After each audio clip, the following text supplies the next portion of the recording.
വോട്ടെടുപ്പിന് ഇനി 10 നാൾ. ആരോപണ ചൂടിലും വെല്ലുവിളിയിലും ഇളകി മറിഞ്ഞ രാഷ്ട്രീയ കേരളം. സംവാദത്തിനുള്ള പ്രതിപക്ഷ നേതാവിന്റെ വെല്ലുവിളി ഏറ്റെടുത്ത് മുഖ്യമന്ത്രി.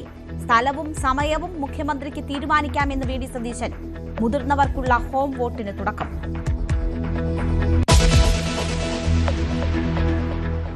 മണ്ഡലങ്ങളെ ആവേശക്കടലാക്കി നേതാക്കൾ. CPM BJP ഡീൽ ആവർത്തിച്ച് രാഹുൽ ഗാന്ധി.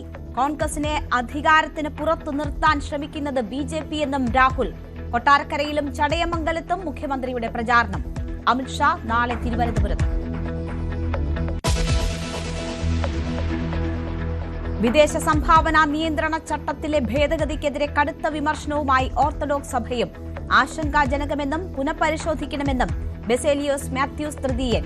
ബില്ലിന് പിന്നിൽ ഗൂഢലക്ഷ്യമെന്ന് കോൺഗ്രസ്, ഗുണകരമെന്ന് കേന്ദ്രമന്ത്രി ജോർജ് കുര്യൻ. അമേരിക്ക കരയുദ്ധത്തിനൊരുങ്ങിയാൽ കനത്ത തിരിച്ചടി നേരിടുമെന്ന് ഇറാന്റെ മുന്നറിയിപ്പ്. US സൈനികരെ പേർഷ്യൻ ഉൾക്കടലിലെ സ്രാവുകൾക്ക് ഭക്ഷണമാക്കുമെന്ന് ഇറാൻ സൈനിക വക്താവ്. അമേരിക്കയുടെ ലക്ഷ്യം ഇറാനിലെ ക്രൂഡ് ഓയിലും ഖാർഗ് ദ്വീപുമെന്ന് സമ്മതിച്ച് ട്രംപ്.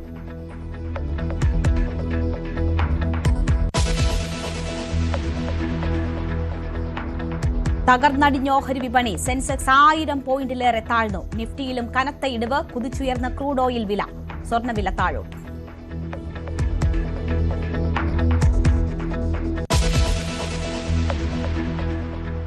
കൊച്ചിയിൽ വാഹനാപകടത്തിൽ 3 മരണം. മരിച്ചത് ബൈക്ക് യാത്രക്കാരായ യുവാക്കൾ. ഇടക്കൊച്ചി കണ്ണങ്ങാട് പാലത്തിന് സമീപം അപകടത്തിൽ 21കാരന് ദാരുണാന്ത്യം. കോയമ്പത്തൂരിൽ കാറുകൾ കൂട്ടിയിടിച്ച് 3 മരണം. മരിച്ചവരിൽ 2 മലയാളികൾ.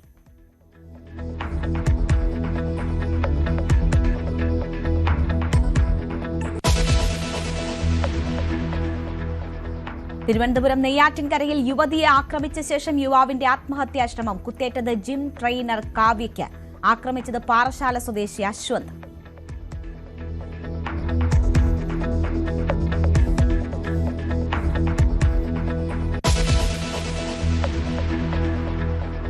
സംസ്ഥാനത്ത് SSLC പരീക്ഷയ്ക്ക് സമാപനം. മൂല്യനിർണ്ണയത്തിന് ഏപ്രിൽ 16 തുടക്കമാകും. ഇനി ഫലത്തിനായുള്ള കാത്തിരിപ്പ്.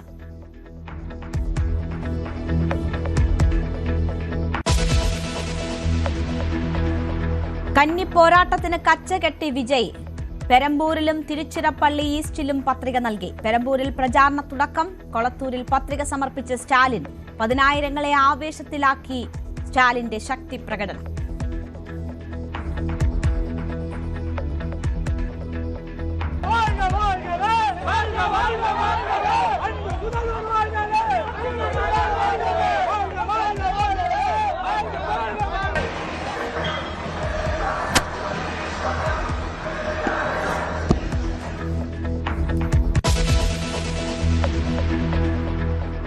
IPLൽ ഇന്ന് രാജകീയ പോരാട്ടം. രാജസ്ഥാൻ റോയൽസ് ചെന്നൈ സൂപ്പർ കിങ്സിനെ നേരിടും. കൊൽക്കത്തയ്ക്കെതിരെ മുംബൈക്ക് 6 വിക്കറ്റ് ജയം.